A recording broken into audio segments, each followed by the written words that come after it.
The needle slipped once, but her hand did not shake.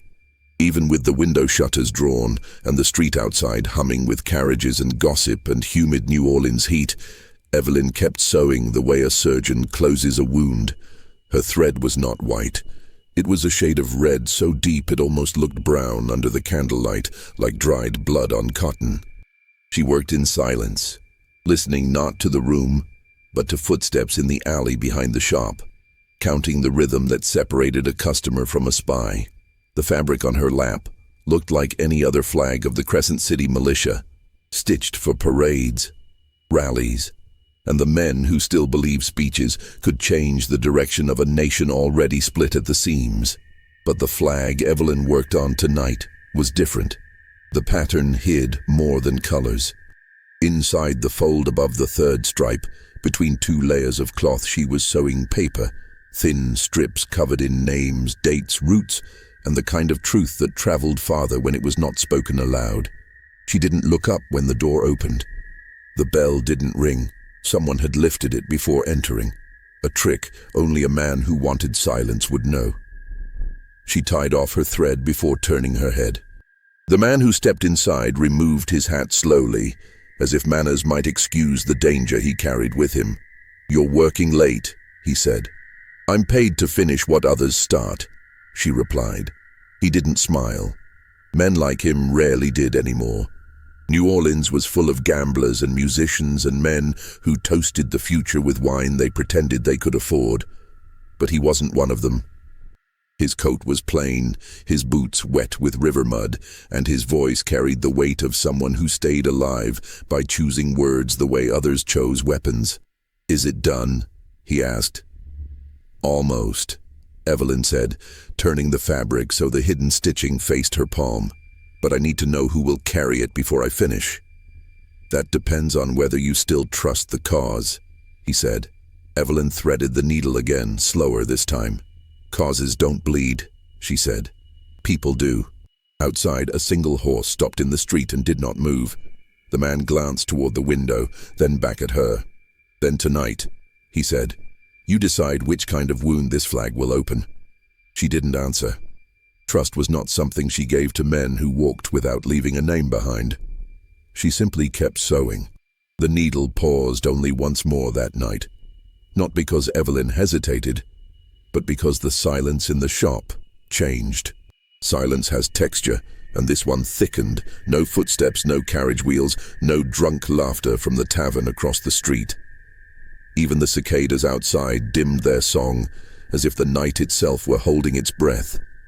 The man noticed it too. He moved closer, not to her, but to the doorframe, positioning himself between her and whatever might enter. Evelyn didn't thank him. She didn't need to. Protection was not a favor when danger was the shared price of the same secret. "I asked who will carry it," she repeated. "And I told you," the man said quietly. "That depends." She slipped the final strip of paper into the fold, names written in tight script. Men marked for recruitment, men marked for arrest, men marked as unpredictable pieces on a board no longer controlled by Washington or Richmond, but by anyone willing to spill blood to redraw a map. "You still think this rebellion belongs to speeches?" she asked. "I think it belongs to the ones who have the most to lose when it fails," he said. "That's everyone in this city," she replied. "Exactly." A thud sounded outside. Sharp, too close. Not a knock, a warning. The man motioned for her to snuff the candle, but Evelyn didn't move. She finished the last stitch with a calm that wasn't bravery, just certainty. Then she bit off the end of the thread and pressed her thumb over the knot to seal it. "I need a name," she said. "No more shadows. Who carries this?" A moment passed. The man looked at her the way someone looks at a door they might not enter again. "Noah," he said at last. "My name is Noah." "And the flag?" she asked. "It goes to someone who won't wave it," he said. "Someone who will use it." The thud came again, louder this time, closer to the back entrance. Human. Intentional. Evelyn stood, folded the flag once, twice. slid it into the seam of a dress form as if it were nothing more than fabric waiting for a customer. She faced Noah fully for the first time. "If they're here for you," she said, "walk out the front door." "And leave you with the list?" he asked. "You said causes don't bleed," she replied. "But I do, and I choose when." The back door latch shifted. Neither of them moved. The latch lifted, but the door didn't open. Whoever stood on the other side was listening, measuring breath, space, and fear the way hunters do when they already know where the prey is hiding. Evelyn reached for nothing. No weapon, no candle. Just the quiet strength of someone who had lived too long, with danger to panic at its footsteps. Noah shifted his stance, not toward her but beside her, ready to stand between the unknown and the seamstress who turned cotton into conspiracy. The silence stretched until it felt like a thread pulled too tight. Then a single knock, soft and deliberate, broke it. "Wrong door," Noah murmured. "Or the right one, if they already know what's inside," Evelyn answered. She walked toward the back entrance slowly, her steps unhurried, as if she were greeting a customer and not a threat. Noah didn't stop her. Control was an illusion here. Only intention mattered now. She unlatched the door, opened it just enough for moonlight to enter. A girl stood outside, no more than 13, dressed too big for her frame. Hair tied with a ribbon that once might have been bright but now carried the color of faded hope. She held a bundle wrapped in burlap. "They told me to bring this to the woman who stitches silence into cloth," the girl said. Evelyn didn't touch the bundle. "Who told you?" "A man at the docks," the girl replied. "Said if I brought it here, someone might live longer than they were meant to." Noah took the bundle from her carefully. It was heavier than fabric. He loosened the knot just enough to peek inside. The metal shone even in the dim light, a revolver wrapped in a hymn page. "That's not for me," Evelyn said. "No," the girl replied, eyes shifting to Noah. "It's for the one who walks into trouble without asking who lit the match." Noah closed the burlap. "Who sent you?" The girl shook her head. "People don't send names anymore, just warnings." Evelyn looked at the bundles, the flag, the gun, the child, the city outside, and the night closing around all of it. "This is no longer sewing," she said. "This is choosing sides with a needle." The girl hesitated, then spoke one last time. "They said the next flag you sew decides who dies remembered, and who dies buried wrong." She turned and disappeared into the alley before either of them could answer. Noah set the revolver on the table between them, one flag, one gun, one night left before someone claimed both before dawn. Evelyn breathed once, slow and deep. "Then we finish this," she said. Noah didn't reach for the gun. He only looked at it, as if the weapon carried a question heavier than the metal. Evelyn returned to the table, not to sew, but to fold the fabric one final time. Her needle was still threaded, but the work was no longer delicate. Now it was intentional, final, permanent. "What they really want," she said, "is not the flag. It's the message they think is inside it. The fabric is just the excuse." Noah nodded. "Then we decide whether the message survives or the people do." Evelyn ran her thumb along the seam she had stitched, feeling the hidden strips between layers. These names don't belong to speeches or parades. They belong to families, to people who already did more for the cause than anyone holding a gun. "You think this cause still deserves saving?" Noah asked. "I think causes are blind," she replied. "But people are not." Outside, wheels scraped against the stones, one carriage slow, not rushed. The kind used when someone expected compliance, not resistance. Noah moved to the window, just enough to see without being seen. "They're not soldiers," he said. "Merchants, planters, men who want the rebellion to look noble while someone else pays the price for it. Men who think flags make history," Evelyn said, "instead of the hands that sew them." Noah turned back to the revolver. "They'll take the flag. They'll burn the names. They'll use the ashes to pretend loyalty was their idea all along." "And if we hand it over?" she asked. "Then they parade it," Noah answered. and every name inside it dies before the shooting even begins. Evelyn didn't flinch. She only folded the flag once more and slipped it into a crate of plain fabrics, as if it were nothing more than cloth waiting to be shipped. "No cavalry is coming," she said. "Not for us, not for them. The only question left is whether we disappear quietly or decide who gets to lie about what happened." Noah didn't bother with the window again. He took the revolver and weighed it, not like a man choosing violence, but like a man choosing responsibility. "Tell me what you need," he said. Evelyn didn't answer with words. She blew out the candle, leaving only the moon to witness the truth. The night was no longer waiting. It was choosing. The carriage outside did not leave. Its wheels stayed still. The horse snorted once, and then the night settled into that weighted quiet. The city only knew when it was waiting for someone to open a door they had no right to open. Evelyn didn't move toward the window. She didn't need to. The kind of men who sat in carriages at this hour were not armed with patience. They were armed with certainty. Noah checked the revolver only once, more to feel the truth of it than to count bullets. Evelyn watched him, not with fear, but with the quiet acknowledgement that every man who picked up a weapon believed he was doing the necessary thing. That was the real tragedy of revolutions. Everyone thought they were saving something. No one noticed how much was being destroyed in the process. "What do they think you are?" Noah asked. "A seamstress," Evelyn said. "Someone who sews what she's told and keeps her head down. And what are you really?" She thought for a moment, not because she doubted, but because the answer had never been spoken aloud. "A witness," she said. "And witnesses are harder to kill than flags." The carriage door opened. One pair of steps. Slow, deliberate. The kind that belonged to a man who expected obedience before he even announced his name. Noah stayed where he was, not hiding, but not inviting a fight either. He was not the kind of man who wanted to pull a trigger. He was the kind of man who would if the world forced it. A knock, 3 times. Not rude, not polite. Performed like a signature. Evelyn didn't rush to open it. She walked with the same calm she used when threading a needle. When she opened the door, the man on the other side already had his hat in hand.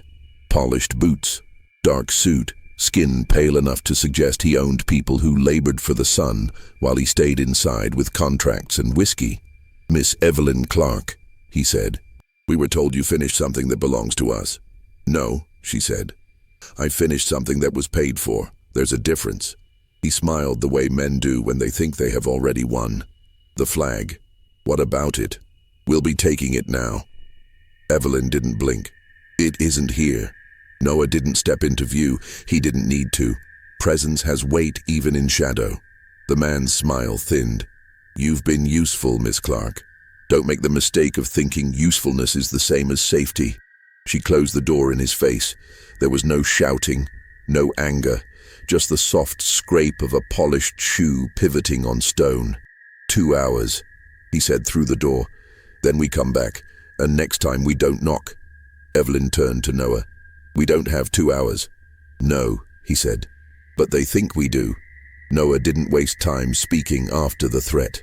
Words were luxuries people used when they still believed in options. He moved through the shop with purpose, checking windows, counting exits, memorizing distances. Evelyn didn't interrupt him. She knew the difference between panic and preparation. This was the second one. "They'll come back with more than threats," Noah said. "They'll come back with witnesses," Evelyn replied. "Men in suits don't get their hands dirty. They hire people who already lost too much to hesitate." Noah nodded.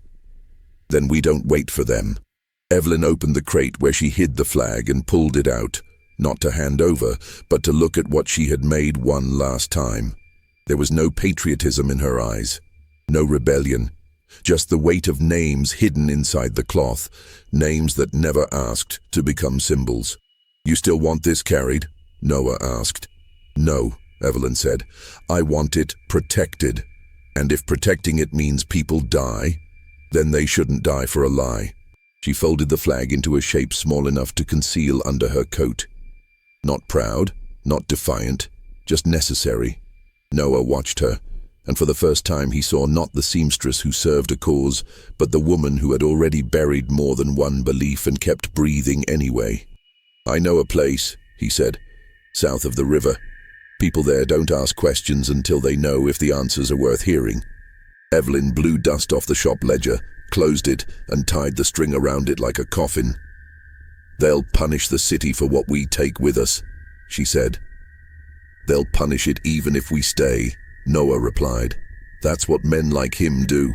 They don't need guilt, just permission." She didn't argue. Some truths don't need a second voice. Noah picked up the revolver. "We leave through the back." Evelyn locked the front door, not to keep anyone out, but to mark the end of a life that would not be returned to. "What about your shop?" Noah asked. "It was never mine," she said. "Just the room where I learned to stop believing cloth was harmless." They stepped into the alley. The streetlights flickered. Somewhere in the distance someone was singing, an old work song, slow and heavy, the kind sung by people who were never paid but always counted. The night was no longer quiet. It was listening. The alley behind the shop smelled of river mud and iron. New Orleans never let you forget it was built on water and blood, no matter how many lanterns the city lit to pretend otherwise. Evelyn tightened her coat around the folded flag, not because of the cold, but because she understood now that fabric could weigh more than stone when it held the wrong truth. Noah walked a step ahead of her, not leading, not protecting, just clearing space the way someone does when they have spent too many nights learning how danger sounds before it speaks. Every shadow might have been a watcher. Every window might have been a witness. "You trust the place we're going?" Evelyn asked. "No," Noah said, "but I trust the people who owe nothing to the men in carriages. That's rare in this city. That's why we go at night." They stayed close to the walls, moving through the kind of streets that didn't exist on maps, but always existed in memory. The quarters where music was born out of pain, where whispers traveled faster than laws, where the enslaved and the free lived close enough for hope to touch grief without either one being cured. A door opened ahead of them, not wide, just enough to spill lantern light into the narrow passage. A woman's voice drifted out, tired but not afraid. "You're late." Evelyn didn't recognize her, but Noah did. His shoulders relaxed by a fraction, just enough to reveal how tense he'd been since the knock at the shop. "Carriage outside," Noah said. "Men with polished boots." The woman nodded. "Then you brought trouble that dresses itself." She stepped aside and let them in. The room was small, walls lined with crates, tools, cloth, bottles of dark glass, and one table covered in maps with no signatures. A world built on quiet rebellion. "You were supposed to bring a flag," the woman said to Evelyn. "Instead, you brought a storm." Evelyn didn't apologize. "Storms don't ask permission." The woman looked at the coat, then at Evelyn's eyes. "Is it worth what follows?" "That depends on who reads it," Evelyn said, "and who dies first." The woman pointed to a corner. "Put it there. We'll decide if it leaves this room." Noah took one step forward. "You'll decide nothing without knowing why it was sown in the dark, while men drank to freedom they never had to fight for." The woman studied him, then Evelyn, then the silent weight in the coat. "You two are either the beginning of something," she said, "or the last thread holding it together." No one answered her, because the truth wasn't ready to choose. The woman who let them in didn't offer seats, water, or comfort. Only space, which was the only kindness people in hiding could afford. Evelyn placed the folded flag on the table without loosening the coat. She didn't need anyone touching it until they understood what it carried. "You worked on it alone?" the woman asked. "I was the last one," Evelyn said. "Everyone else who knew what was sewn into it left the city, vanished, or stopped answering knocks. And you stayed. I owed the truth more than I owed safety." Noah stayed near the door, eyes on the street through a slit in the curtain. He listened to the city the way a survivor listens to wind, studying whether it carried warning or invitation. The woman circled the table, taking in the crates, maps, fabric rolls, names etched into wood with small, angry strokes. The men who came for this piece of cloth, she said. What do they want it for? Propaganda? Loyalty test? A showpiece for the next speech? No, Evelyn said. They want to hide what it contains, burn it. Rewrite what the rebellion looked like before it's even named. The woman stopped walking. Her eyes sharpened. So it doesn't glorify them. Evelyn nodded once. It exposes them. Noah left the window and joined the table. Every name stitched inside that flag is someone the movement used and now wants erased before the ballots and bullets start flying. Not enemies, not traitors. The people who carried the weight while men with power memorized speeches. The woman looked at Evelyn again. And you sewed them in anyway. I sew what I'm given, Evelyn said, but I choose what I remember.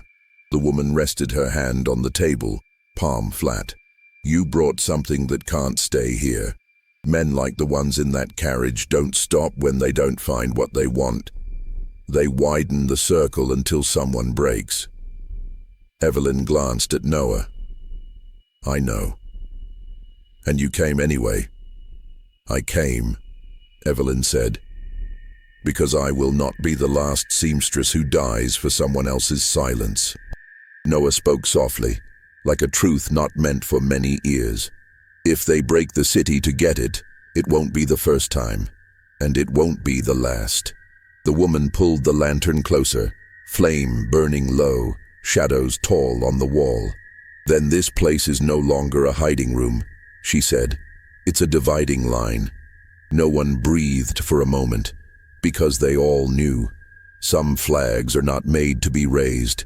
They are made to be kept from the wrong hands. They didn't have long to wait. The city gave warnings the way a body gives shivers before fever, quiet at first, then undeniable. A single bell rang from the harbor. Not a church bell, a signal. One that meant someone had been taken and someone else had talked. The woman at the table didn't move, but her jaw set in a way that turned knowledge into resolve. They found someone, she said. That means they're done searching politely. Evelyn felt it before she heard it. The cost, not hers, someone else's. Someone who had touched the same thread and now paid for the weave. Who was taken? She asked. Samuel, the woman said. The printer. He helped copy the names before they were sewn. He knew enough to be dangerous and too little to survive questioning. Evelyn closed her eyes for a moment. She had threaded that name into the cloth.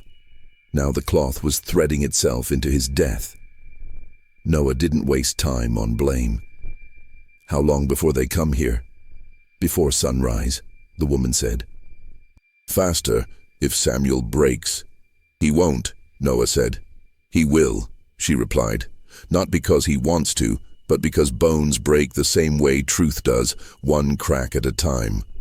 Evelyn opened her coat and placed the flag fully on the table for the first time. No one reached for it. Not even the woman who had risked her own walls to harbor it. The weight of it no longer felt like fabric. It felt like the future choosing who it would bury before it was born. We can't just run, Evelyn said.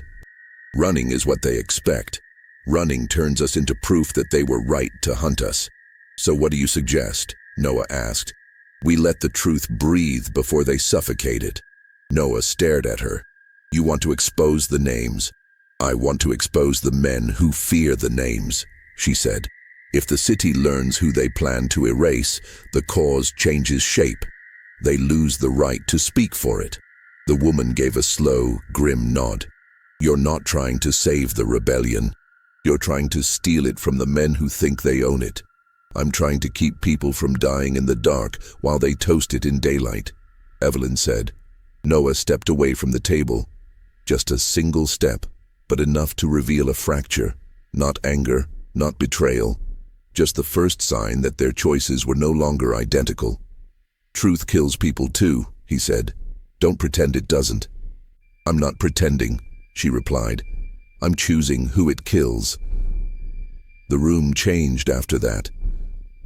The flag did not move, but everything around it did. Loyalty, purpose, certainty, all of it shifted like silt in rising water. They were no longer deciding whether to protect the flag. They were deciding whether the flag deserved to survive at all. The knock didn't come from the door. It came from the street. 3 sharp strikes of wood against stone, followed by silence. A coded sound. Not for them, for whoever was already watching the building. Noah recognized it first. "They're signaling position," he said. "They don't knock anymore. They mark. That means they're not entering alone." The woman moved to the maps on the wall, slid one aside, revealing a second door no outsider would expect. "If you leave, you have a chance," she said. "If you stay, you become the example they make." Evelyn didn't move. Running is useless if the truth dies here. Noah watched her, and something in his expression changed. Not doubt, not anger, but the realization that her resolve was stronger than his instinct to survive. And that meant he was no longer protecting her. He was choosing her. "You can't expose them without exposing every name inside that flag," he said. "The ones who trusted you. They trusted the needle," she replied. "Not the men who want to erase them." Another signal outside. Not wood this time. Boot heel tapping stone. Closer. The woman looked at Noah. "You need to choose now." Noah placed his hand on the revolver, not to draw it, but to stop it from being part of the decision. "You're turning this into a public war," he said to Evelyn. "Not a hidden one." "It was always public," she answered. "It was only hidden from the people who bled for it." The woman blew out the lantern. Darkness pooled across the room, thick and certain. "You have 1 minute," she said. "After that, no one leaves without becoming a name on someone else's list." Evelyn lifted the flag again, not as fabric, as proof. Noah stepped beside her, not to stop her, not to argue, but because every man eventually understands the difference between dying for a lie and living beside the truth he helped bury. Outside, the street fell silent. The kind of silence that meant guns were already raised. The first sound was not the door breaking.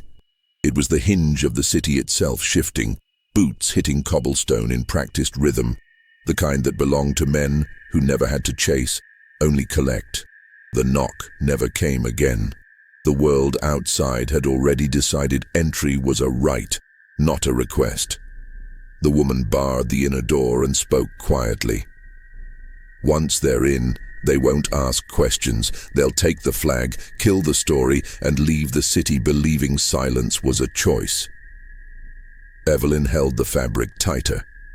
"Then silence cannot stay here."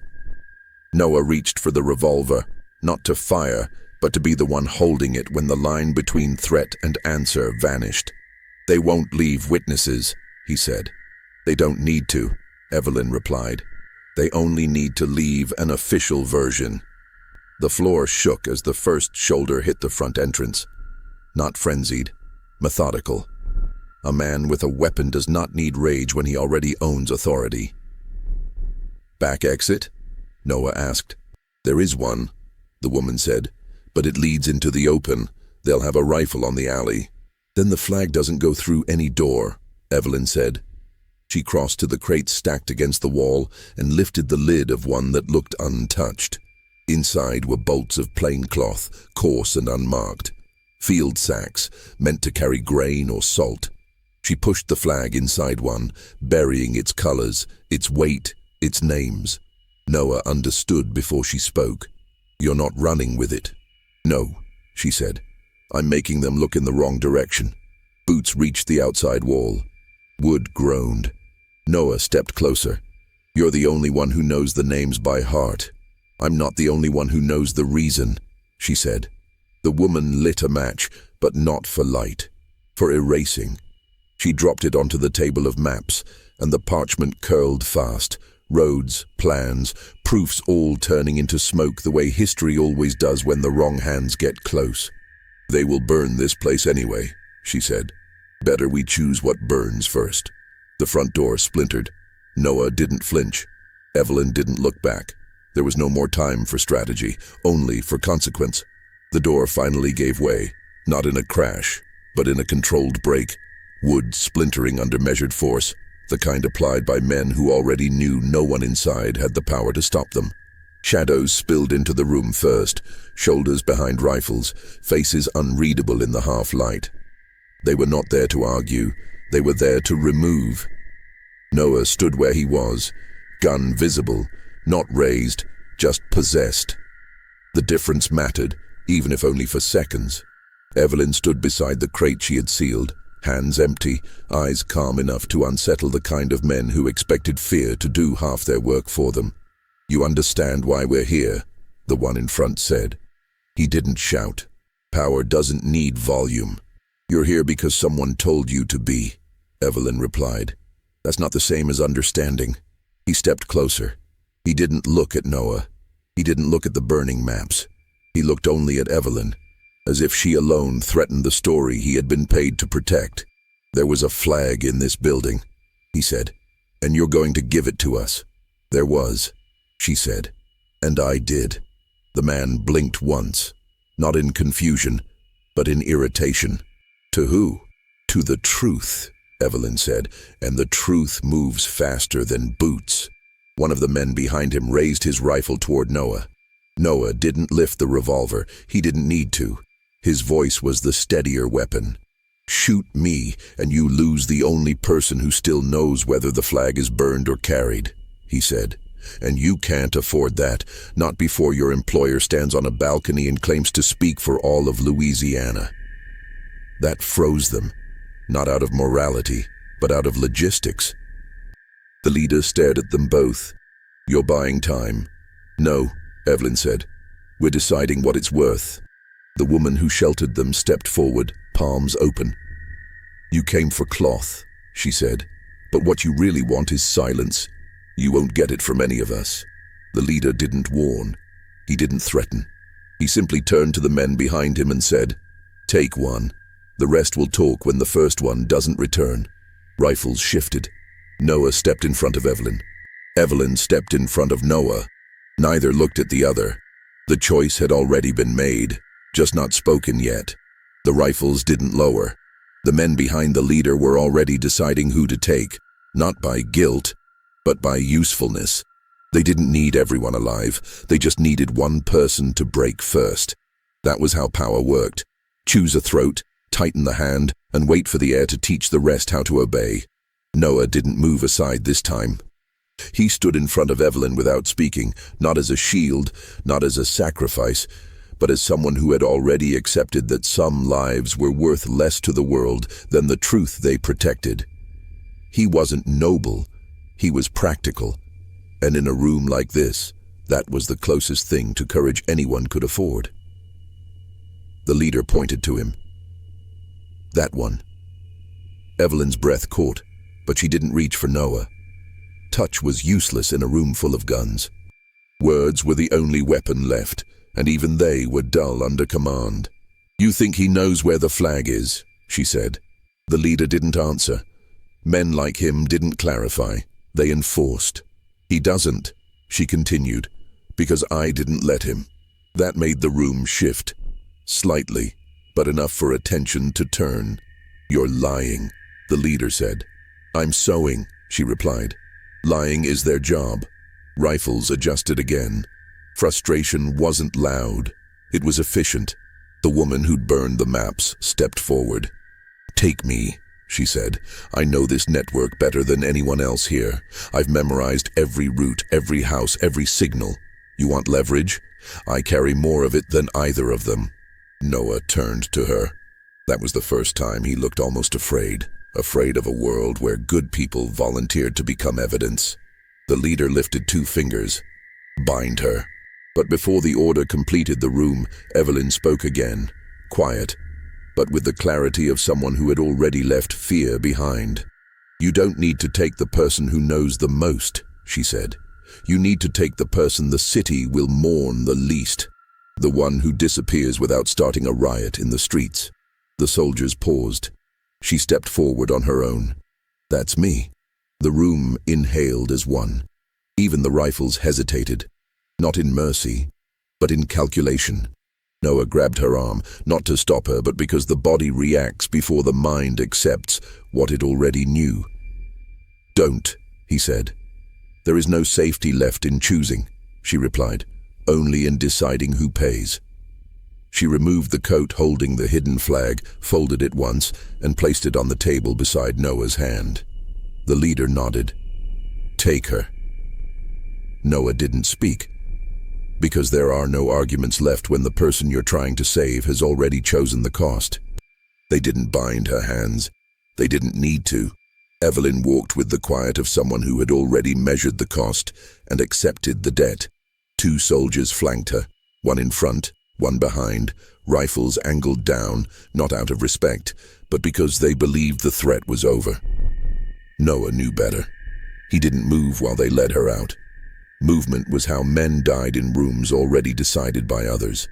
He kept one hand on the folded coat, the flag inside, the names inside the flag, the war inside the names. Still, silent, storing every second as if memory were the only weapon left to him. The leader stopped at the door and looked back at Noah. She'll talk. Noah didn't blink. She sews secrets into cloth. She doesn't pull them out for men who pay others to bleed for them.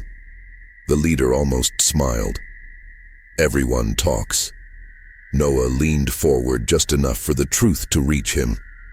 No. Everyone breaks, but some people break in ways that don't help you. The man left without answering. The woman who'd burned the maps closed the door behind them, locked it, and turned to Noah. There was nothing sympathetic in her gaze, only recognition. You're not going after her now, she said. No. You're not letting them keep her either. No, she nodded. Good. Grief is useless. Strategy isn't. Noah opened the coat and revealed the flag again. He didn't touch it. Not yet. It was Evelyn's work, Evelyn's burden, Evelyn's message. He was not foolish enough to mistake possession for purpose. She didn't choose to save herself, the woman said. So now you have to choose whether saving her means losing everything she protected. Noah looked at the flag the way a man looks at a door that leads in 2 directions and promises ruin in both. She knew they'd take someone, he said quietly. They always do. He didn't ask the woman for advice. He didn't ask for help. He asked only the question that mattered now. How long do we have? Until they hurt her enough to think they've won, she said. After that, time stops belonging to us. Noah took the revolver, not as a choice, as a promise. They put Evelyn in a room built for compliance, not truth. Chair bolted, window too high, walls that taught voices to return to the speaker until doubt sounded like confession. The man from the carriage didn't come himself. Men like him sent professionals who called cruelty procedure. Where is the flag? The first asked. Evelyn looked past him to the corner where water had stained the plaster into the shape of a map no one could use. She thought of hands that had woven cloth, of backs bent under heat that paid other men's debts, of names that only survived when somebody risked saying them aloud. It's where it can't be waved, she said. Meaning? Meaning it's safe from speeches. They changed tactics. They spoke about the printer, about how people break, about how the city sleeps better when some stories are never told. They offered comfort disguised as mercy. You're alone, the second said. Not since the first time I threaded a needle, she answered. Hours lost their edges. The room grew smaller without moving. Pain did what pain always does. It tried to rewrite the past as a mistake. Evelyn kept the future in her mouth like a coin she refused to spend. Tell us who helped you, the first said. They'll never remember your names, she replied. He leaned in close, breath flat, eyes colorless. We don't need to be remembered. That's why you'll lose, Evelyn said. People who don't want to be remembered never finish the story. The door opened. The man from the carriage stepped in at last, hat in his hand, victory already measured. Show me the seamstress who thought she could stitch history, he said softly. Evelyn raised her eyes. History never needed your permission to exist. He smiled. But it needs my signature to be believed. He reached for her face, not to strike but to own. Evelyn turned away, not from fear, but from contempt. Bring her to the balcony at noon, he told his men. "We'll let the city watch her apologize for the trouble she caused." They left her with a cup of water and the threat of daylight. She didn't drink. She saved her breath. Noah moved like a man who had already buried the part of himself that asked for easy outcomes. He crossed streets without being seen, slipped through a courtyard where women hung laundry like flags of surrender no army could interpret, and reached the back of the building where power rehearsed its victories. The woman who burned the maps met him there with a cart, stacked high with sacks identical to the one that now hid the flag. She lifted the side, revealing a false floor, a narrow space where a person might breathe if they loved someone else enough to call it air. "You're late," she said. "I needed to choose which promise to keep," he answered. "And which one did you choose?" "The one that lives." They waited until the street turned its face toward noon. Men with papers gathered. Boys climbed barrels for a better view. Women kept their hands on their children's shoulders the way nations hold borders. The balcony doors opened. They brought Evelyn out with her hands free. Mercy as theater. The man from the carriage stepped into the sun as if light owed him thanks. He raised a palm for silence he had never earned. "In times of confusion," he began, "some voices harm the cause they claim to serve. This woman—" Noah didn't listen for the rest. He watched the faces below, not above, the ones that had everything to lose and nothing to say. He stepped from the alley, pushed the cart forward, and called out with a voice meant for people, not for power. "You want truth?" he said. "Listen to who stitched it." Heads turned. The cart rolled to the center of the square. Noah climbed onto it, lifted one of the sacks, and slit it with a knife. Grain poured out like rain. Another sack, more grain, a third, then a fourth. "Hungry?" he shouted. "Here's the price men like him put on your silence." The square moved. Not a riot, a rising. On the balcony, the man from the carriage tried to reclaim the moment. "Guards!" Evelyn's voice cut through him. She didn't shout. She didn't need to. She spoke like someone who had finally remembered her own name. "The flag is a list," she said to the crowd. "Not of enemies. Of the people who hid you, fed you, carried you. They want to burn it before you can thank them." The square held its breath. "Say their names," a woman cried from below. Evelyn closed her eyes once. "Opened them." "I cannot," she said. "If I do, they die. But you can look around you and know who kept you alive. You can decide who speaks for your hunger, and who profits from it." The crowd turned, not to the balcony, but to one another. A boy pointed at the man beside him. A mother squeezed a neighbor's hand. Recognition moved through the square like fire that warmed instead of burned. The man from the carriage gestured to pull Evelyn back inside. Noah raised his knife. Not at a throat, at the last sack. He cut it open and reached into the false bottom, pulling free the folded coat Evelyn had left him. He held the weight above his head. He didn't open it. He didn't need to. The city already knew what it meant. They tried to scatter the crowd with commands. Commands work on empty streets. They fail where memory stands. People did not rush the balcony. They faced the men with rifles and simply refused to forget. Evelyn stepped to the rail. She did not ask permission. "If you arrest me," she said calmly, "you prove the list is real. If you kill me," she added, "you prove the names mattered. And if you let me go," she finished, "you prove you fear the truth more than you love the cause." The man from the carriage chose the oldest weapon, delay. "Remove her," he told the guards, softer now, the first quiet fracture in a voice built for owning rooms. Two things happened at once. The woman who had burned the maps began handing out food from Noah's cart to the edge of the crowd, turning a public punishment into a public table. And Noah walked forward until he stood beneath the balcony where Evelyn waited between hands that could push or release. "Look at them," he called to the guards. "Which story do you think they'll tell their children tonight? That you saved them from a seamstress? Or that a seamstress saved them from a lie?" One guard lowered his rifle. Another did not. Evelyn did not look at either. She looked at the faces in the square. at the hands that had worked and been worked, at the eyes that had learned too young the difference between law and justice. "I am not the hero of this," she said. "The people who never asked to be named are." The guard with the lowered rifle stepped back. The other hesitated one heartbeat too long for obedience to feel like safety. Inside the room, someone gave a command. It didn't carry. Power, it turned out, had learned the wrong lesson about Echo. Evelyn turned to the man who owned the carriage and offered him the only mercy he would get. "Go home," she said. He blinked, stunned at the possibility of surviving a day built for spectacle. Mercy frightened him more than punishment. He gave a small motion with his fingers. The guards released her. Noah exhaled for the first time since dawn. Evelyn lifted a hand to shade her eyes from the sun. She found him in the crowd without needing to search. He did not smile. He did not wave. He only stayed. Sometimes that is the bravest language two people share.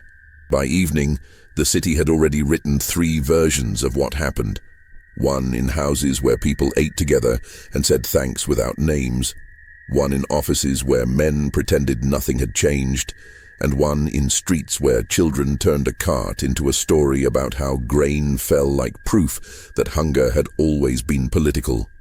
The flag did not rise above a building. It did not march. It did not burn.